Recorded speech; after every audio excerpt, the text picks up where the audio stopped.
Touching after life में आपका स्वागत है। मैं जूली हूँ। आज रायन को लाना मेरे लिए बहुत आशीर्वाद की बात है। मैं सच में भावुक हूँ और मैं चाहती हूँ कि आप जानो, ये एक शक्तिशाली गवाही है। प्रभु ने उन्हें इसे पहली बार बाहर लाने के लिए प्रेरित किया है। आप इसे मिस नहीं करना चाहोगे। तो आज मेरे साथ हैं रायन, रायन कुक। रायन, आज हमारे साथ होने के लिए धन्यवाद। शुक्रिया जूली। यहाँ होना मेरे लिए सम्मान की बात है। ये मेरे लिए भी सम्मान की बात है। ईश्वर की ओर से बोलना भी। आमीन। तो रायन, चलिए शुरुआत करते हैं। मुझे आपके बचपन, पहले आपके बचपन से आपके माता-पिता और जो कुछ उन्होंने अनुभव किया है, वो जानना है, क्योंकि यहीं से तो यात्रा शुरू होती। हाँ, मैं इस बात से शुरुआत करना चाहूँगा। मैं जो कुछ भी कहने वाला हूँ, मेरा मकसद किसी को डराना नहीं है। ईश्वर नहीं चाहता कि कोई भी नरक जाए। उसकी ये मंशा बिल्कुल भी नहीं है कि कोई भी नरक में जाए। और वैसे तुम अब एक डिलीवरेंस मिनिस्टर से बात कर रहे हो। मैं तुमको बता दूं कि ये गवाही इसीलिए है क्योंकि वो तुम्हारे साथ अनंत काल तक होना चाहता है। वही चाहत है जो उसने तब दिखाई जब उसने क्रूस पर खुद को चढ़ा दी, हर कील को सहा उसने। ये सब तुम्हारे लिए किया। ये एक याचना है, एक चेतावनी। मैं खुद भी भावुक हो रहा हूं इस बात को कहते कहते। 2011 में मुझे नर्क का अनुभव हुआ, पूरे 3 रातों के लिए। और मैं प्रार्थना करता हूं कि किसी और को ऐसा ना होना पड़े। लेकिन पिता तुम्हारा पीछा करेंगे, चाहे उसके पास जो भी हो। जब मैं बच्चा था तो मैं बहुत सक्रिय सपने देखने वाला इंसान था। बहुत सपने देखता था। पर मैं समझ नहीं पाया कि माता पिता, मतलब एक बच्चा समझ भी नहीं सकता कि माता पिता के किए हुए पाप आपका पीछा करते हैं। और बिल्कुल यही हुआ। मेरे पिता ईश्वर से दूर थे, वो बैकस्लिड थे। हमारे यहाँ दक्षिण में मजाक करते हैं, वो संडे बैप्टिस्ट थे। और मेरी माँ, मेरे पिता उनसे ट्रिनिडाड में मिले और वहां से ही मुझे ये टैन मिला है। मेरे पिता समझते थे कि मेरी माँ कैथोलिक है। पर जब तुम उस कल्ट को देखते हो, जिसे सैंटेरिया कहा जाता है, वो कैथोलिक प्रतीकों को लेकर उस पर काला जादू चढ़ा देते हैं। ये एसेंस, वो असल में वुडू जैसा है। मुझे ऐसे ही माहौल में बड़ा होना पड़ा। तब तो मुझे ये मालूम भी नहीं था कि क्या मेरा पीछा कर रहा है या मेरी रक्त रेखा में क्या था। दरअसल इसे हम जनरेशनल कर्स कहते हैं। जो मेरे साथ हुआ वो एस्ट्रल प्रोजेक्टिंग था। मैं कोई कल्पनाशील बच्चा नहीं था। जैसे सब कहना चाहते थे कि बच्चा बहुत कल्पनाशील है।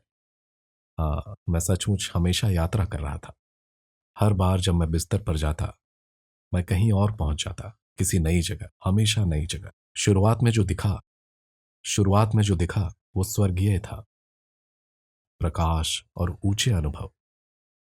लेकिन पर जैसे जैसे मैं बड़ा हुआ, खासकर किशोर अवस्था के करीब, छवियां अंधेरी होती गई, अंधेरी अंधेरी होती गई। और मैं नहीं समझ पाया कि हर बार जब मैं प्रभु के विरुद्ध जाऊंगा, मैं और गहरे गड्ढे में जा रहा हूं। यह मेरी अपनी मर्जी से नहीं था। एक बच्चा इसे भला कैसे जानता? या तो आप अकल्ट से पहले से ही जुड़े हो, और अगर तुम अकल्ट में जन्मे हो तो तुम ये सब विरासत में पाते हो। और इस केस में वही मुझे नरक तक ले गया। पर यह ईश्वर के दया के बिना नहीं था। उसने मुझे 3 रातों के लिए एक संदेश वाहक भेजा। पर मैं उस समय विश्वास में नहीं था। मैं उस समय विश्वास में नहीं था। मैं वही इंसान हूं जिसने 12 साल फायर फाइटर के रूप में काम किया, शहर की फायर सर्विस में, ह्यूस्टन टेक्सास में। मैंने डाउ केमिकल के लिए भी फायर का काम किया। उस समय मैं बस अपनी जिंदगी काम करते हुए बिता रहा था, शिफ्ट के बाद शिफ्ट। मेरे पास चर्च के लिए बिल्कुल समय नहीं था। मुझे आज भी याद है कि मेरे पिता जो अब विश्वास की ओर आ रहे थे, वो मुझसे बार बार कह रहे थे कि चर्च आओ, चर्च आओ। मुझे आज भी याद है कि जब मैंने वो डॉस 21 की बॉटल खोली और कहा, तुम लोग उस माइंड कंट्रोल का मजा लो, मैं तो अपना संडे एंजॉय करने जा रहा हूं। तब मैंने रविवार की सुबह ही पीना शुरू कर दिया था। देखो, प्रभु मुझे उन पलों को भूलने नहीं देते, क्योंकि वो चाहते हैं कि मैं याद रखूं मैं कहां से आया और अब वो मुझे कहाँ ले जा रहे हैं। और शायद इसी वजह से मुझे 12 साल लग गए इस गवाही को देने के लिए, यहाँ तक पहुंचने के लिए। क्योंकि पहले उन्हें मुझ पर काम करना था, मुझे नम्र बनाना था, मुझे गढ़ना था, वरना ये बस एक ठंडा सा ईसाई होता जो नरक का जिक्र कर रहा होता। लेकिन अब आपके सामने एक आग से भरा हुआ ईश्वर का सेवक है जो आपको बता रहा है कि यह सुनना क्यों जरूरी है। मुझे 3 रातों के लिए एक संदेश वाहक दिया गया था।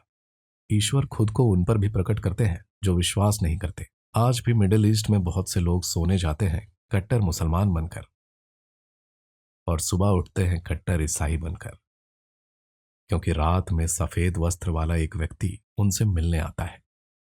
वो उसे अपने सपनों में देखते हैं, जैसे बाइबल में लिखा है। ईश्वर ने पहले भी बहुतों को स्वप्न में दर्शन दिए हैं और वो ऐसा बार बार करता है। हाँ, जो ईश्वर कल था वही आज भी है। वो आज भी वही करता है जो तब किया करता था। किसी को तुम्हें यह झूठ मत बोलने देना कि बुक ऑफ एक्ट्स समाप्त हो चुकी। इसका अंत नहीं हुआ। हम उन्हीं आखिरी दिनों में जी रहे हैं और तुम जो सुन रहे हो ये उन्हीं अंतिम दिनों की गवाही है, क्योंकि समय अब बहुत कम है।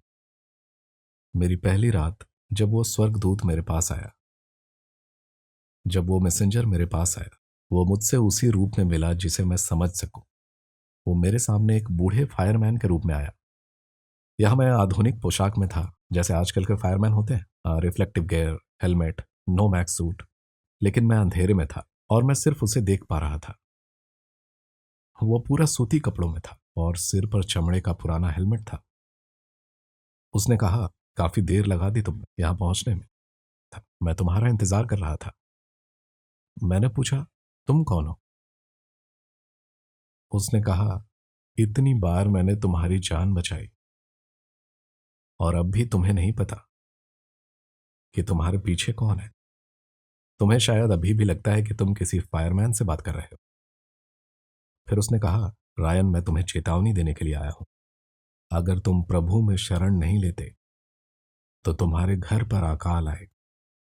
उसने कहा, मेरा पूरा हाथ तुम्हारे विरुद्ध होगा।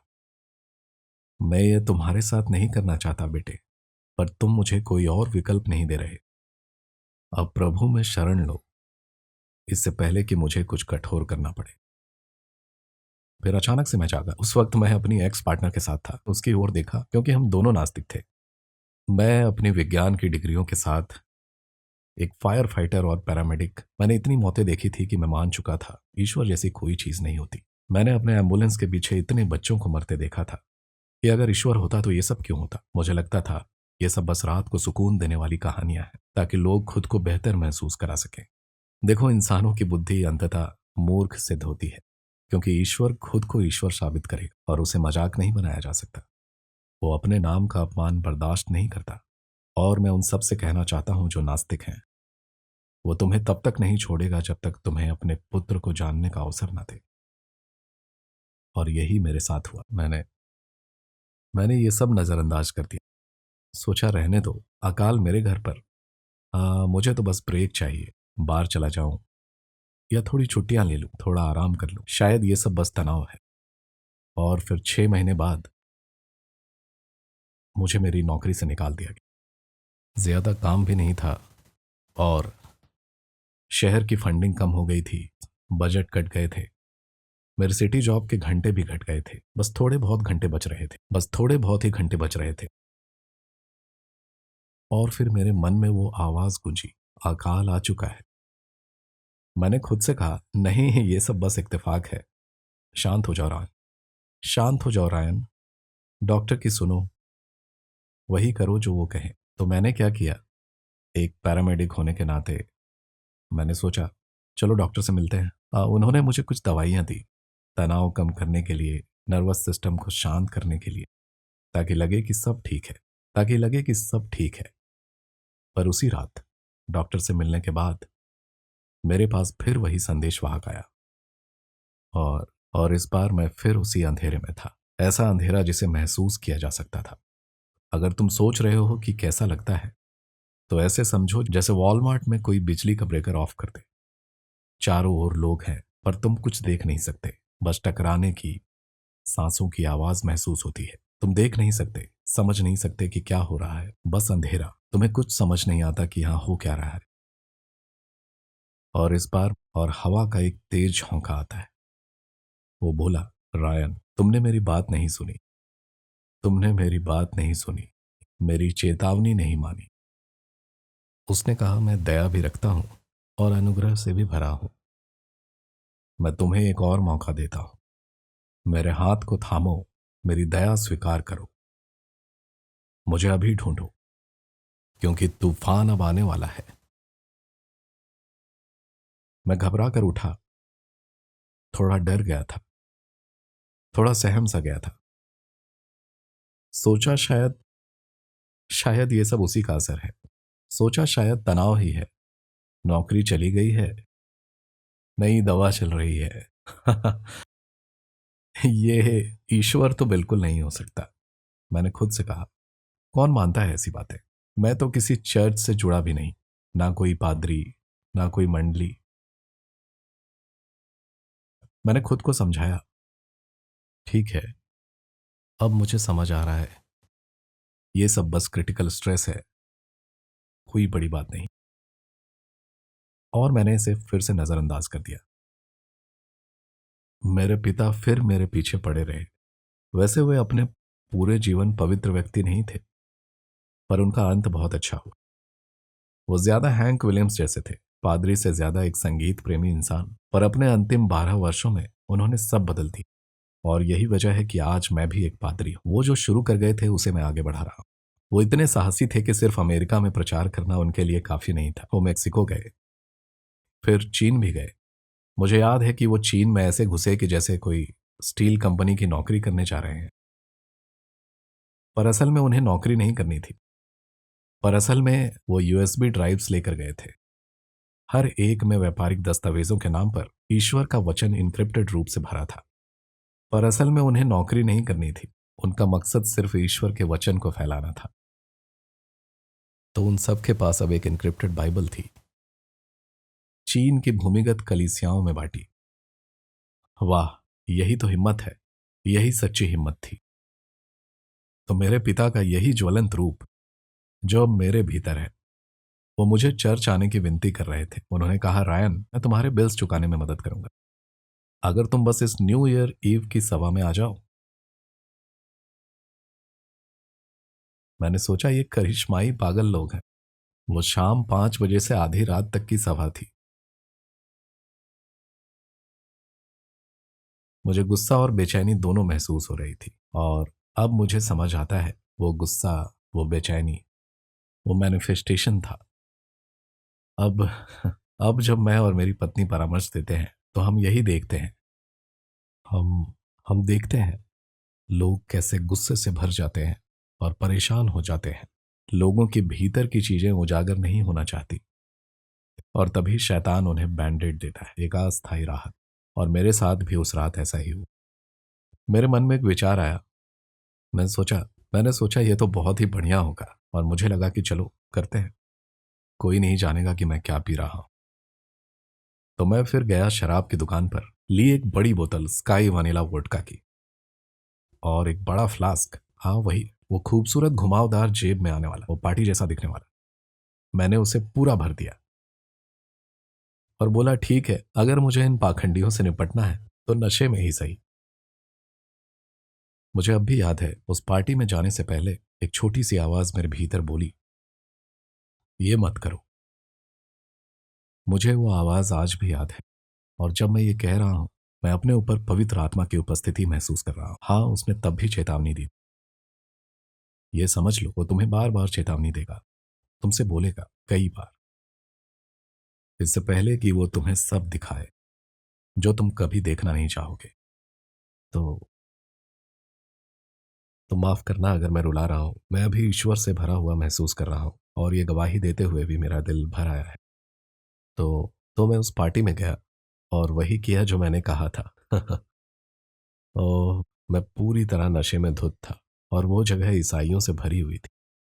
क्या किसी को पता भी चला कि मैं कितना नशे में था? क्योंकि फायरमैन होने के नाते मेरी सहन शक्ति बहुत अच्छी थी। देखिए, हम में से जो सैनिक, पुलिस, फायरमैन हैं, हम किसी न किसी तरीके के राहत के आदी हैं। अगर वो शराब ना हो तो कुछ और होगा, क्योंकि ऐसे काम बिना किसी तरह की रिलीज के नहीं होते।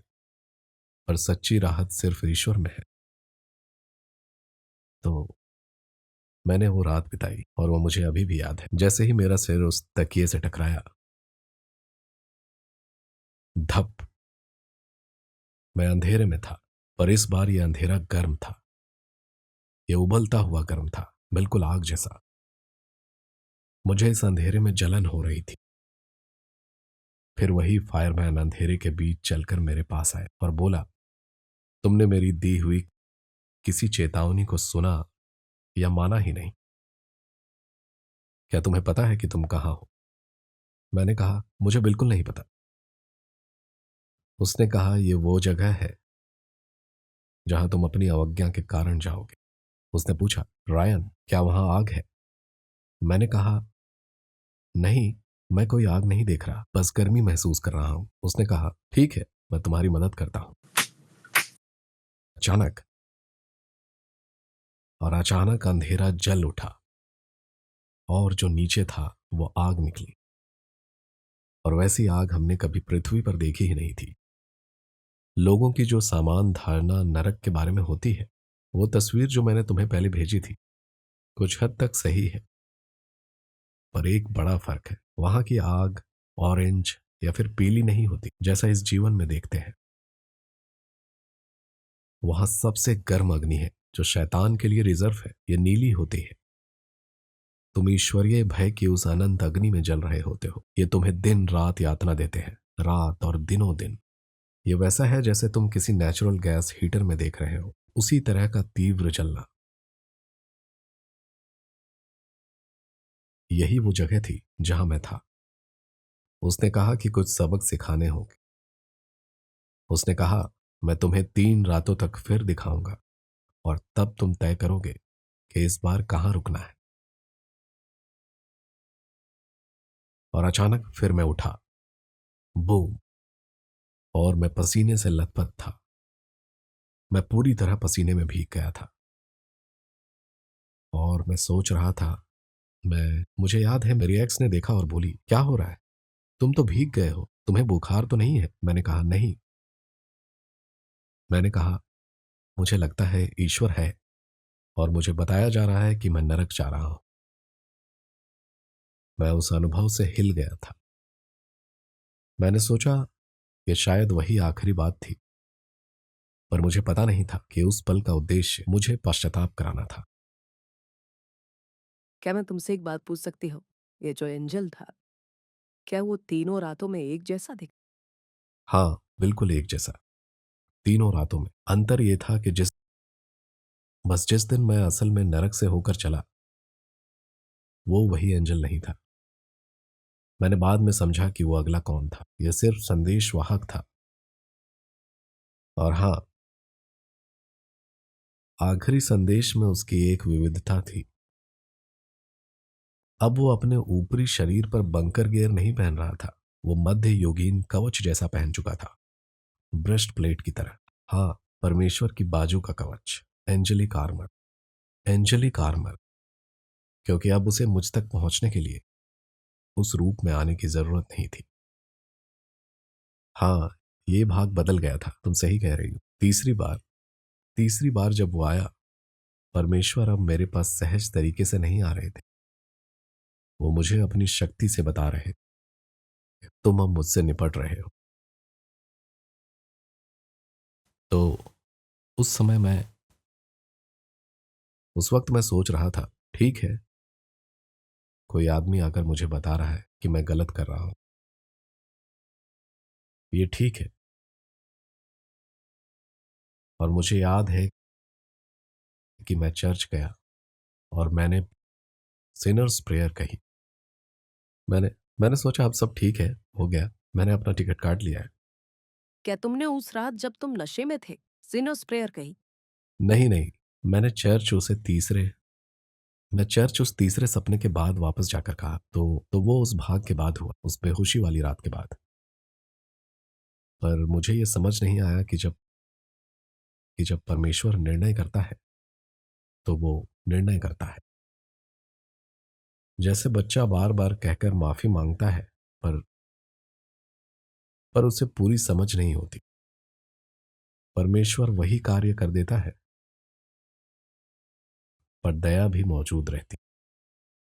क्योंकि ये अगली ही रात थी जब मैंने खुद को नर्क में पाया। और ये वो नहीं था जो लोग अक्सर समझते हैं, सिर्फ कांटे और शैतान।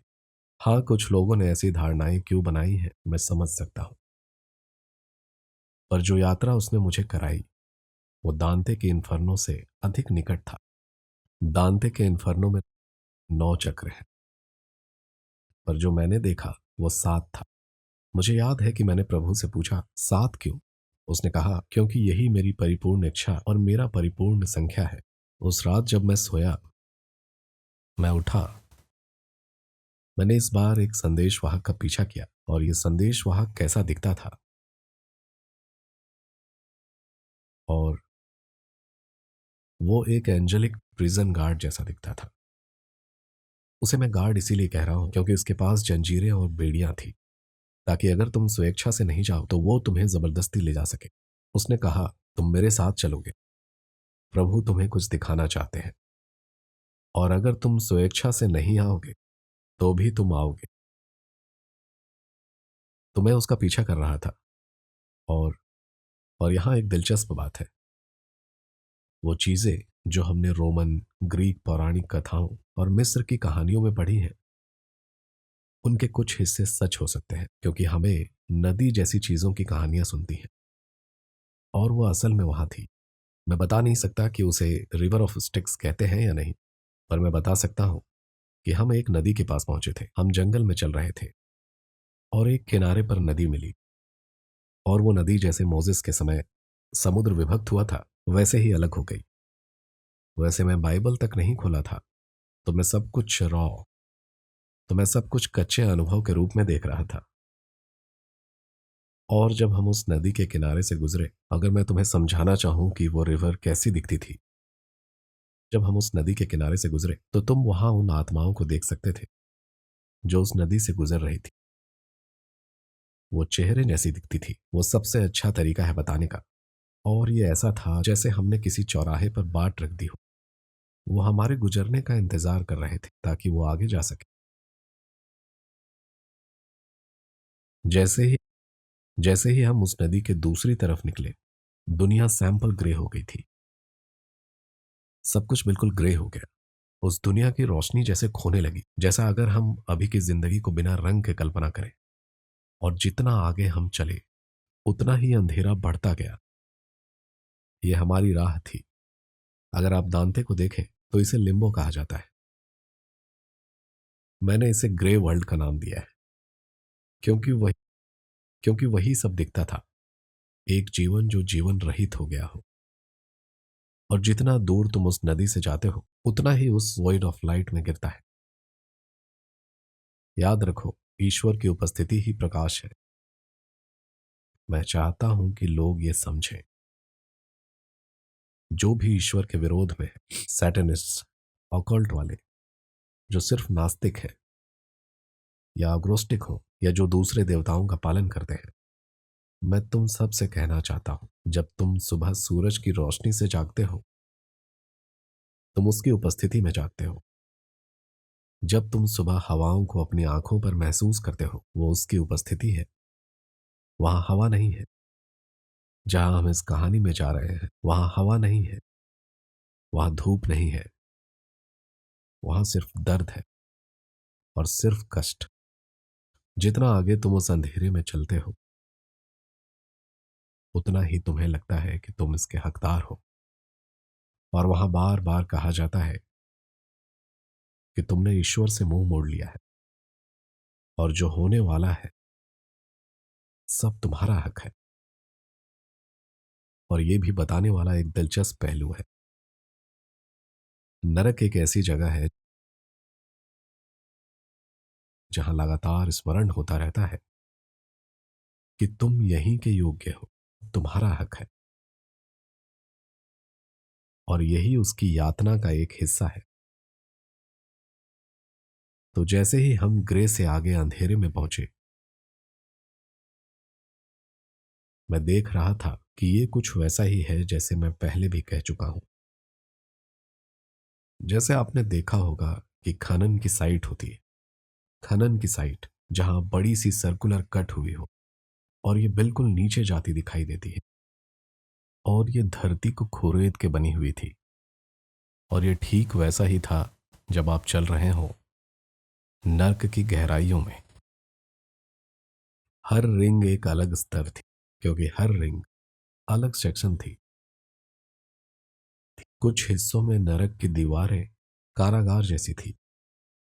मैंने उस हिस्से तक सिर्फ 7वें नंबर पर पहुंचा, और पहला सेक्शन जहां मैं पहुंचा वो दांते के अनुसार ही था, वासना।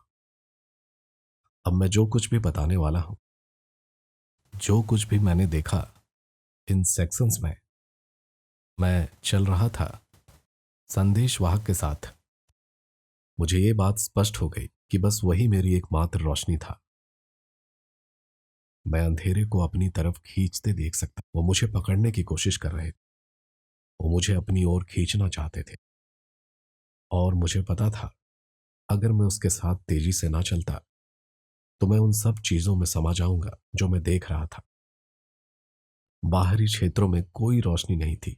हाँ, जब तुम लेक ऑफ फायर तक पहुंचते हो तब वहां रोशनी थोड़ी होती है, पर नीचे वहां की आंखें ऐसी नहीं है जैसी हमारे यहाँ है।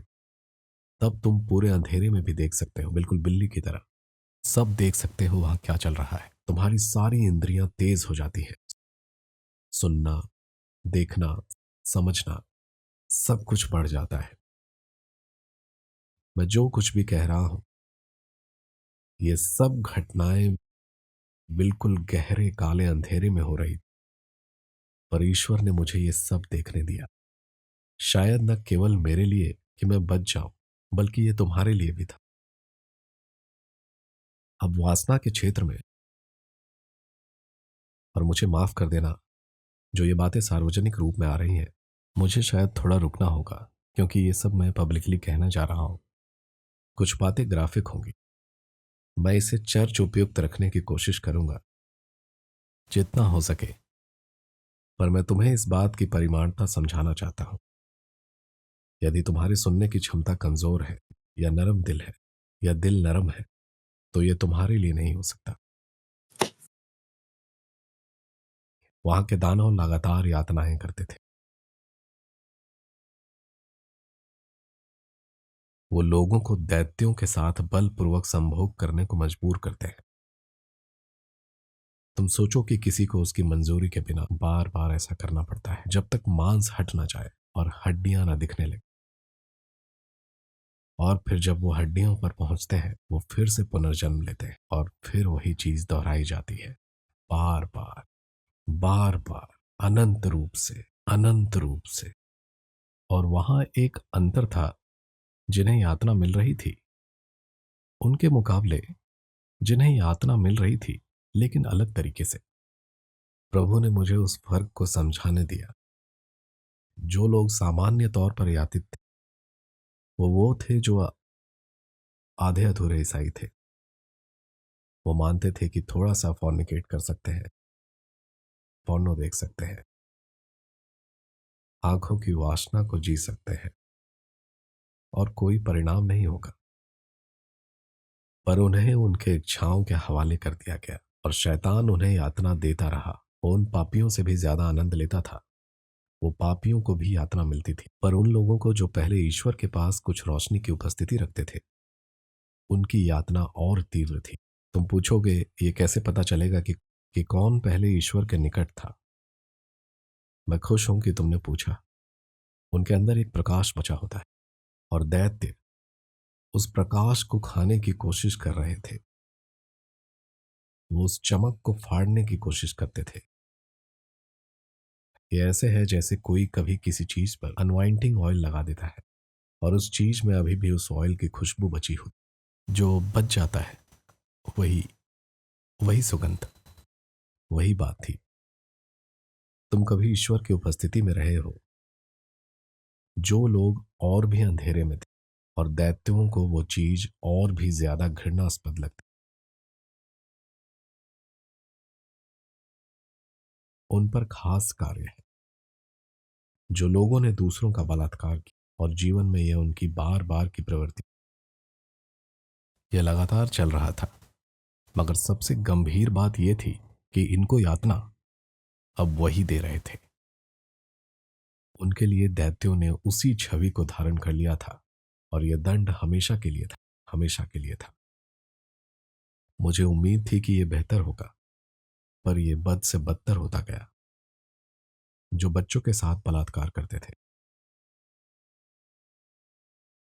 उन्हें बच्चों के रूप में ही रखा गया, ताकि वो उसी पीड़ा को खुद झेल सके जो उन्होंने दूसरों को दी थी, अनंत काल के लिए, बार बार, जो उन्होंने इस जीवन में किया था। उस संदेश वाहक ने मुझसे पूछा, क्या तुम्हें अब काफी दिख चुका है? क्या तुम समझ रहे हो क्या हो रहा है? मैंने कहा, हाँ समझ रहा हूं।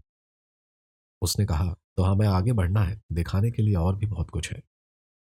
इसीलिए इसीलिए इस तरह के अनुभव के बाद मैं फिल्मों जैसे द क्रिसमस कैरोल को देखता हूं, स्पिरिट्स ऑफ क्रिसमस पास्ट। मुझे लगता है कि लोगों को हकीकत में एंजेलिक अनुभव हुए हैं और वो उसे सही शब्दों में नहीं बता पाए, तो उन्होंने उसे कहानी बना दी।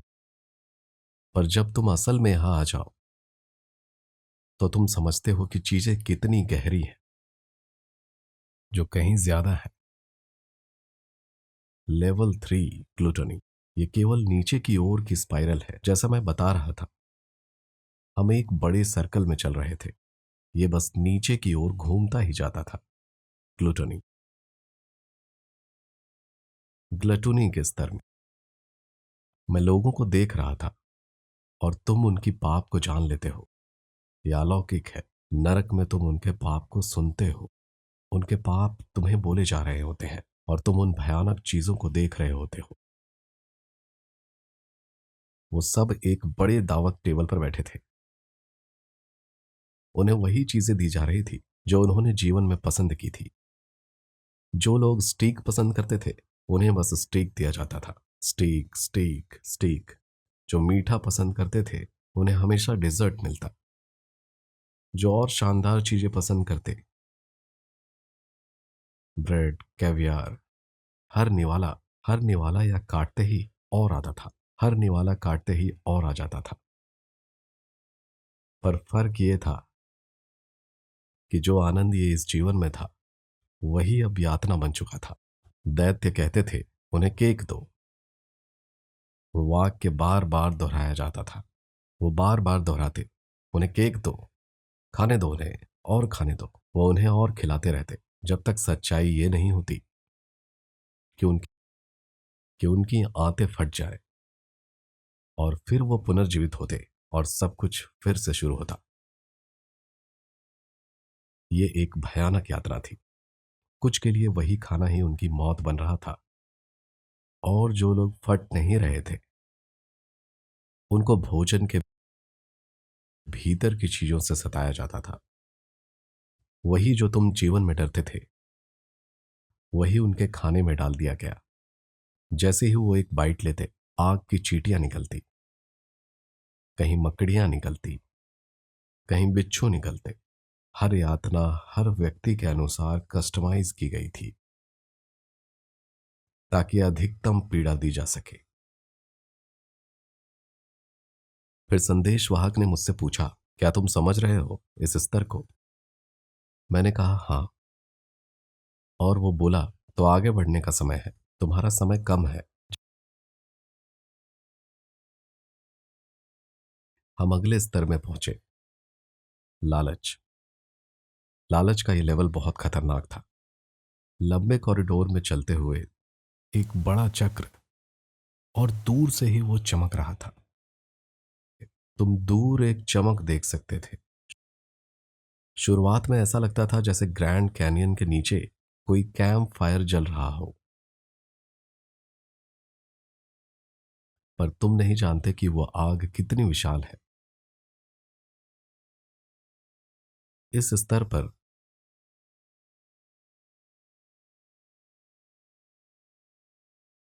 लोगों को जबरन जुड़ास की तरह चांदी खिलाई जा रही थी, और और ये दृश्य बहुत परेशान करने वाला था।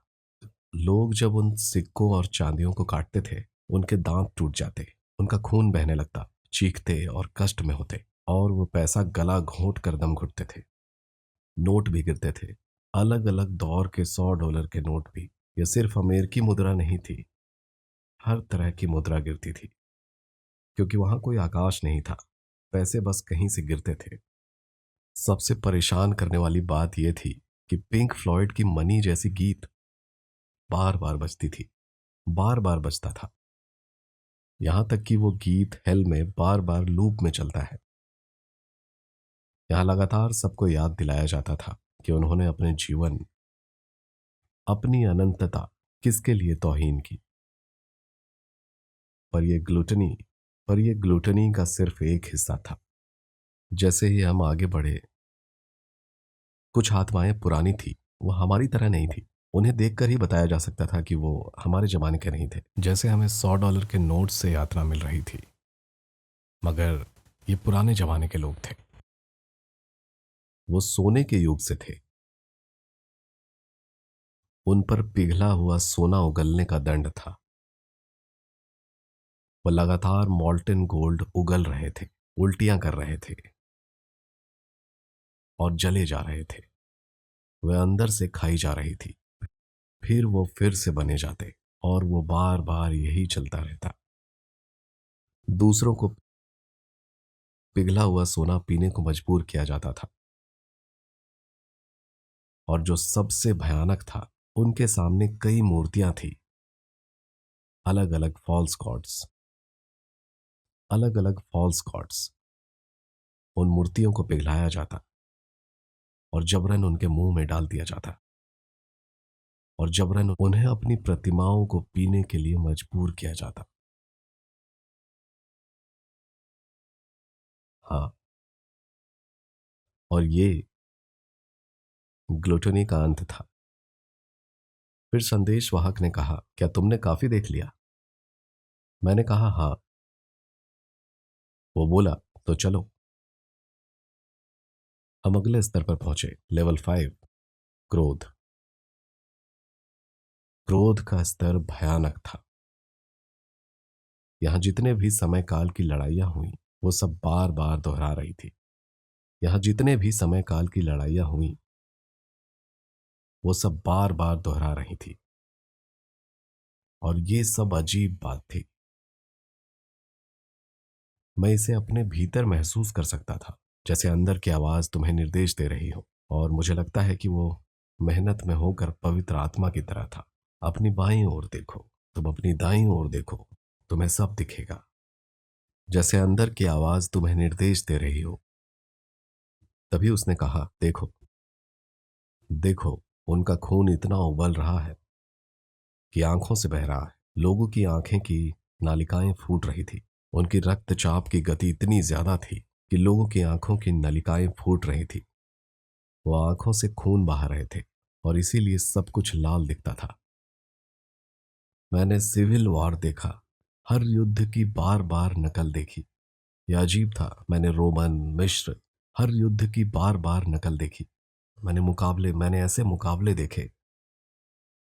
ये जो सेक्शन था एंगर का, ये बढ़ता ही जा रहा था, और फिर ये और भी निजी हो गया। मैंने ऐसा भी देखा कि जो लोग अपने अंतिम क्षणों में क्रोधित थे, जहां लोग बार बार की लड़ाई में चाकू से बार बार एक दूसरे को गोदते रहते थे, वो खून नहीं बहाते थे, वो हमेशा जमे रहते। उनके खून नहीं बहते थे, वो हमेशा जमे रहते और अंतहीन लड़ाई में फंसे रहते, जो कभी खत्म ना होगी। मैंने मैंने ऐसा भी देखा कि जो लोग अपने अंतिम क्षणों में क्रोधित थे, वो बार बार कोशिश करते दूसरों को गोली मारने की। पर वहां फिजिक्स अलग थी।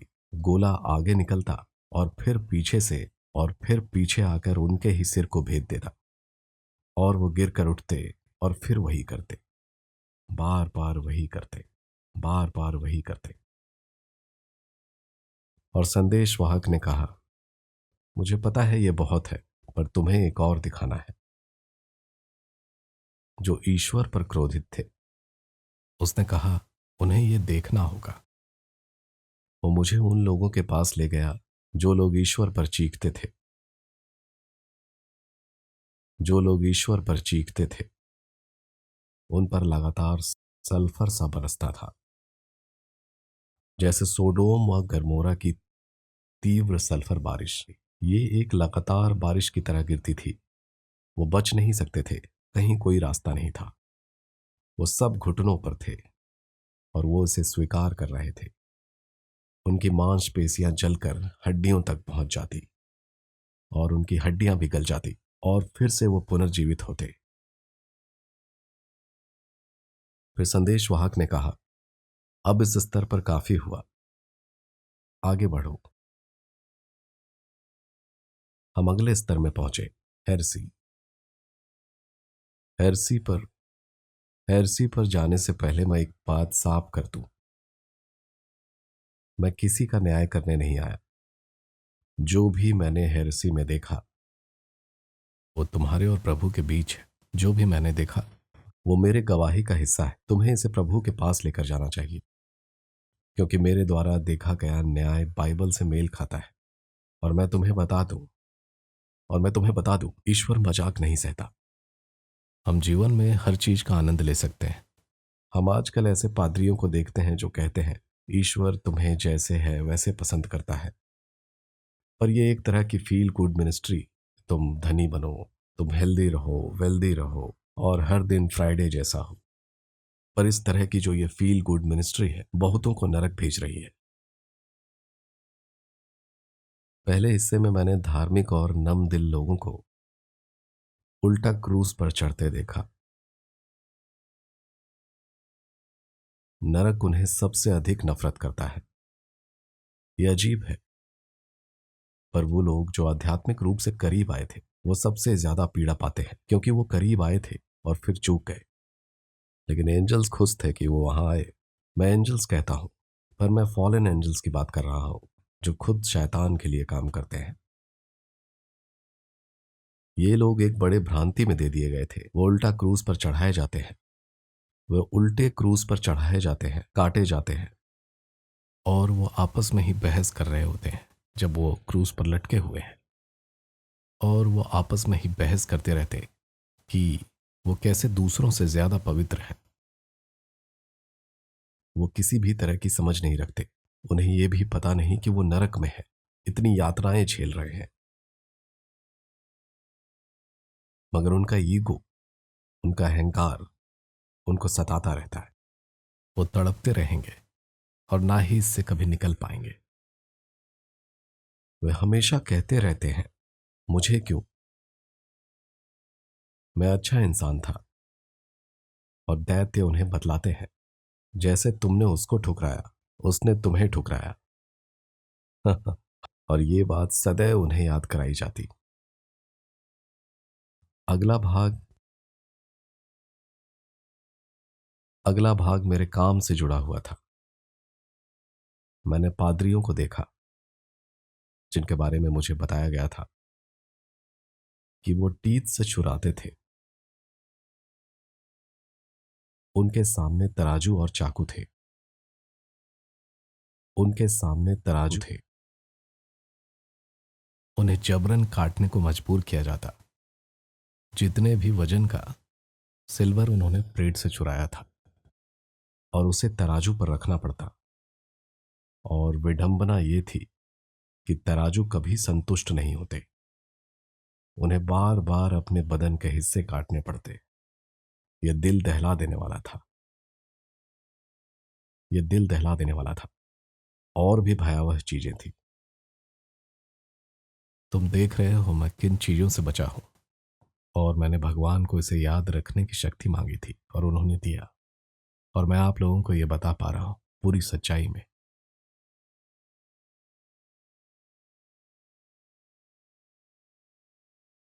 मैंने उन लोगों को देखा जो समलैंगिक संबंध करते थे। उन पुरुषों को अब दैत्यों के साथ जबरन जोड़ा जाता था। वो दैत्य मानो मानव रूप ले लेते और अंदर से वो बिल्कुल आग की तरह थे।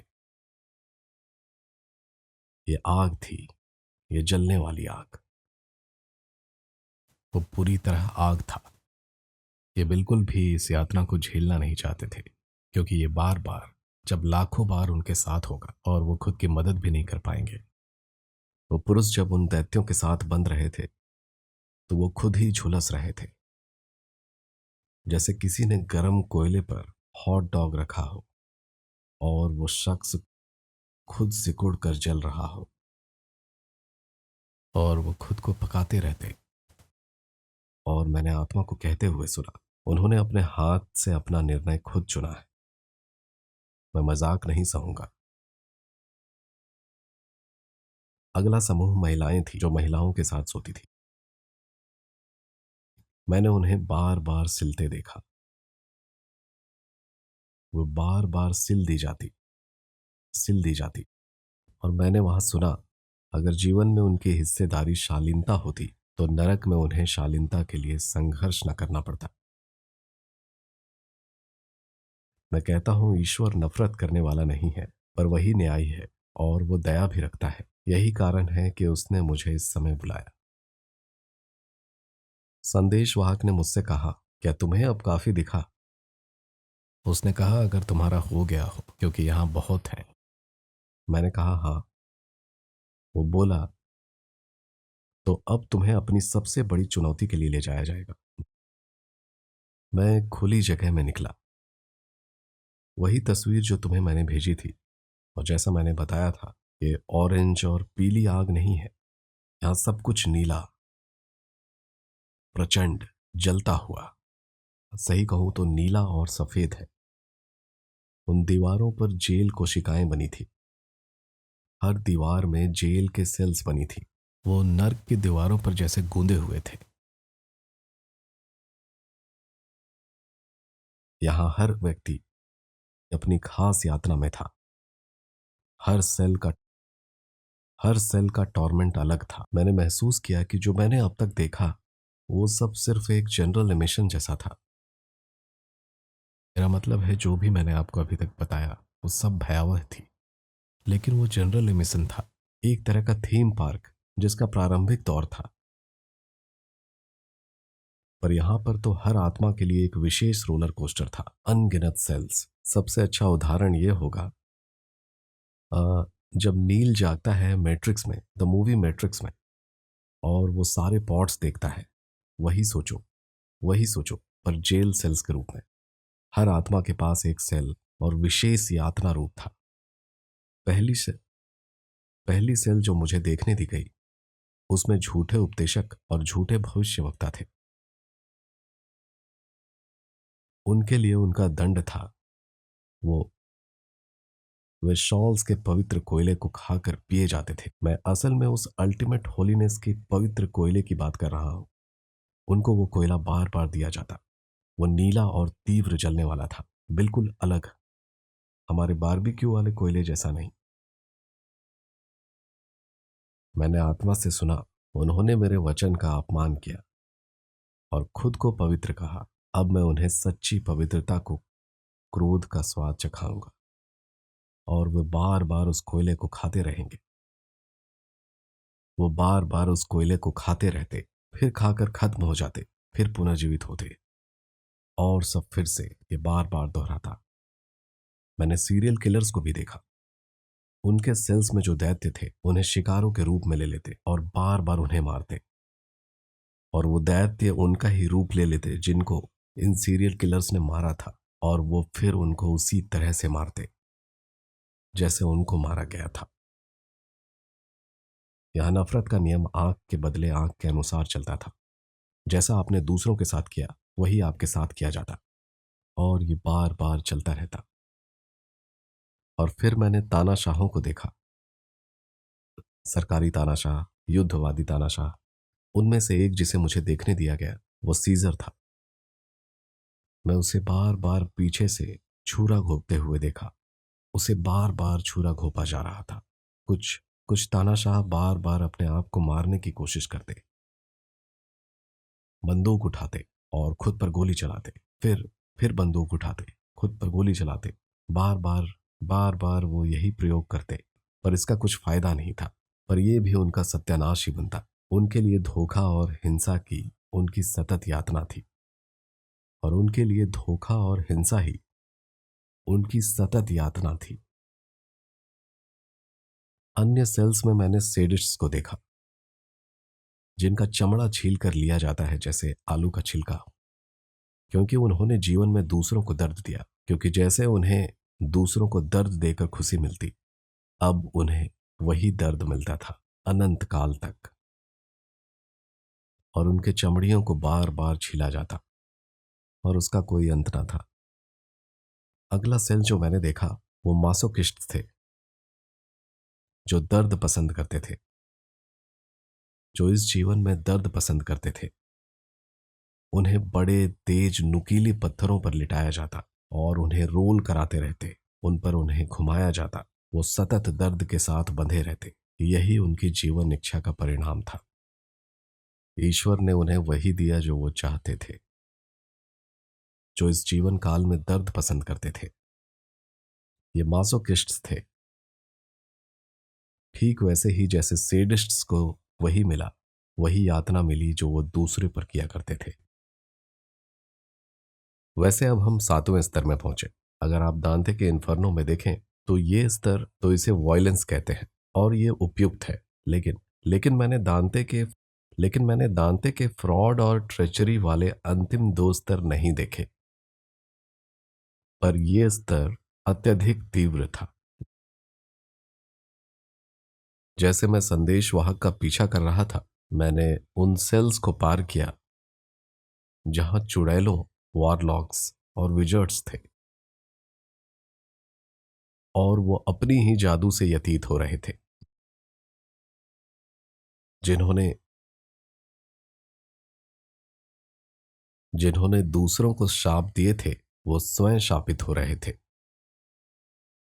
जिन्होंने शब्दों से शाप कहा था, वो लगातार कीलें उगल रहे थे, और ये कीलें ठीक वैसे ही थी जैसे क्राइस्ट को क्रूसिफाई करने के लिए इस्तेमाल किए गए थे। वो लगातार उन कीलों की उल्टी करते रहते। और जिन्होंने शब्दों से शाप कहा, जितना मैं समझ पाया, वो टूटे हुए कांच की उल्टियां कर रहे थे। वो लगातार उन चीजों को उगल रहे थे।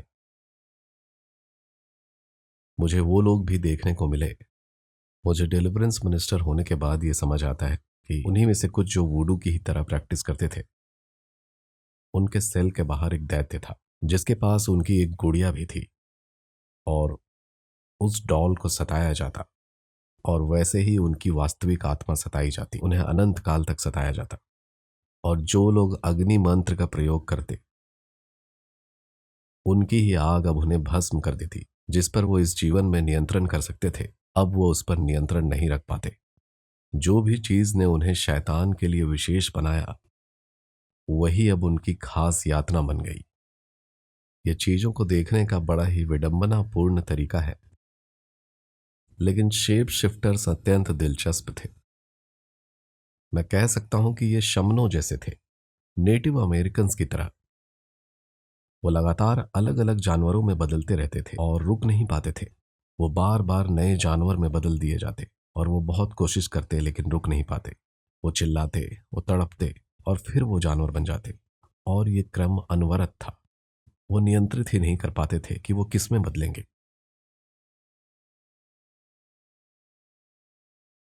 तो और अब 8वां स्तर। वहां एंजल ने कहा, तुमने काफी देख लिया है यार। उसने बोला, अब तुम्हें अपनी अनंतता अनुभव करने का समय है। हम नीचे उतरे और मैंने आग की झील को देखा, और मुझे एक सेल में फेंक दिया गया। सेल के अंदर मेरी मां प्रकट हुई। मैं तुम्हें बताना चाहता हूं, मेरी मां बचपन में बहुत दुराचारी थी, हर तरह की चोट। जब मैं कहता हूं हमेशा, समझ लो वो हर तरह का बाल दुराचार करती थी। वो मुझ पर जैसे टूटने वाली होती, और मैं डर के मारे कांप उठता। और ये ऐसा डर था, और ये ऐसा डर था जो मैंने पहले कभी महसूस नहीं किया था। और जब मैं सेल के कोनों में फंसा हुआ था, तभी दरवाजा खुला और वो एंजल बोला, इतना काफी है, ये केवल एक स्वाद है। अब चलो मेरे साथ, आग को देखो। हमने उस चट्टानी किनारे से झील देखी, आग की झील देखी, और वहां मैंने बहुतों को देखा, और मैं लोगों को लगातार जलता हुआ देखकर हिल गया। वो खुद को बुझा नहीं सकते थे, उनकी आग लगातार तीव्र गति से जलती रहती। ये पहले से अलग था, जहां पहले मांसपेशियां उतरती और फिर हड्डियों तक आ जाती, लेकिन यहां मांस नहीं जल रहे थे। कुछ के लिए तो वहां कोई दया ही नहीं थी, लेकिन यहां मांस उतर नहीं रहे थे। तुम सोच रहे होगे कि कुछ लोग अंतिम झील में कैसे पहुंच गए, जब अंतिम न्याय अभी नहीं आया। मैंने भी यही सोचा, पर प्रभु ने कहा, कुछ लोग मेरी थ्रोन रूम के पास आए और उन्होंने दया की भीख मांगी। उन्होंने दया मांगी, मगर फिर भी दोषी पाए गए।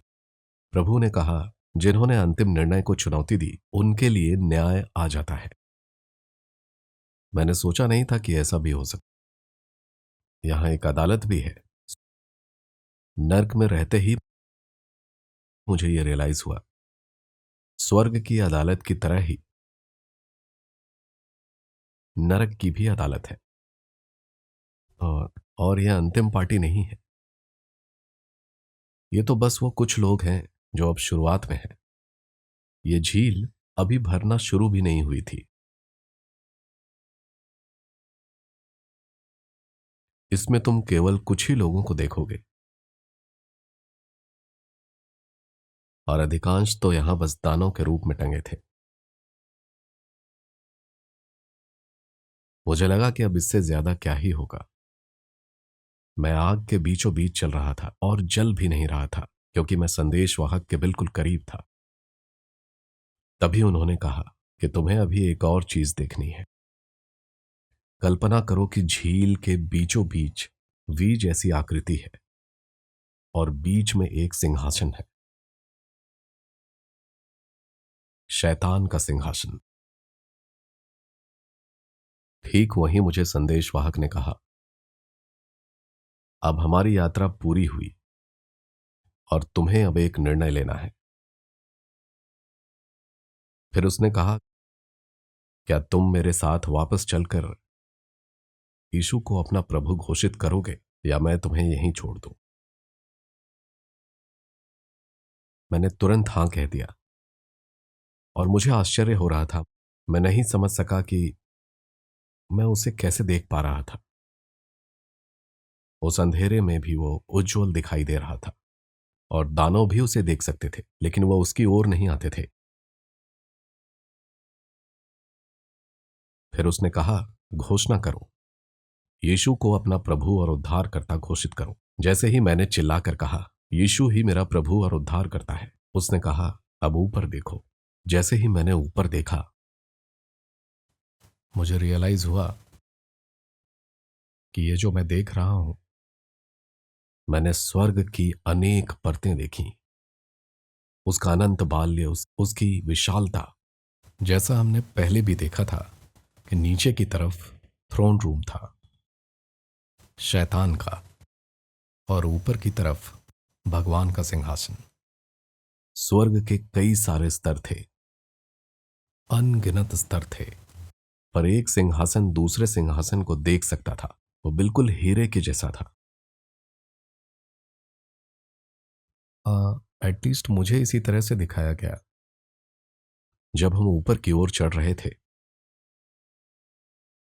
तो प्रकाश का तेज बढ़ता गया और तेज होता गया। मैंने अपने पास किनारों पर देखा, और वहां नरक से बाहर जाने से रोकने के लिए भी दैत्य थे, और वो दैत्य मकड़ियों जैसे थे। ये दैत्य मकड़ियां थी। ये दैत्य जैसी मकड़ियां वो नरक के बाहरी किनारों पर रहती थी। तुम कुछ पड़े कूड़े कपड़े में फंसे शरीर देख सकते थे, किसी कोकून में लिपटा हुआ, पर वो मेरे पास नहीं पहुंच सके, क्योंकि संदेशवाहक मेरे साथ था। और अचानक फिर मैं जागा, और फिर मैं वापस आ गया। मैं जाग गया। मैंने जिंदगी में एक बड़ा बदलाव पाया। क्या मैं परफेक्ट हो गया? बिल्कुल नहीं। पर क्या मैं हमेशा के लिए बदल गया? हाँ, यह निश्चित है। मुझे पता था कि अब इस दिशा में मुझे आगे नहीं चलना। मुझे मुझे 12 साल लग गए यहां तक पहुंचने में, न सिर्फ ईश्वर का पालन करने के लिए, पर एक आग से भरे सेवक बनने के लिए। और मैं अपना सर्वस्व कर रहा हूं कि मैं प्रभु के राज्य को बढ़ाऊं। और यही मेरी नर्क की यात्रा थी। अब तुम सोच रहे होगे कि क्या ये सब एक रात में हुआ था? नहीं, बिल्कुल नहीं। ये 3 रातों में हुआ। हर सेक्शन में मैं 1-2 हिस्से हर रात देखता था। कुछ 2 हिस्से, कभी 1, कभी 1.5 हिस्से। ये कहना कठिन है। हर रात जब मैं सोने जाता तो मैं यही नर्क की यातना देखता। ये मेरे लिए अत्यधिक आघातकारी था। मुझे 1 महीने तक काम करने में भी दिक्कत हुई। मैंने प्रभु से पूछा, ये कैसे संभव है? मैंने नरक देखा और अभी भी मैं जीवित हूं। क्या मरना जरूरी नहीं था? और प्रभु ने कहा, रायन, कितने चिकित्सकों ने तुम्हें बताई थी कि तुम्हें सीवियर स्लीप एपनिया है, और तुमने अनसुना कर दिया। तीनों रातों में तुम सांस लेना बंद कर दिए थे। अब मैं चाहता हूं कि तुम डॉक्टर के पास सीपैप के लिए जाओ।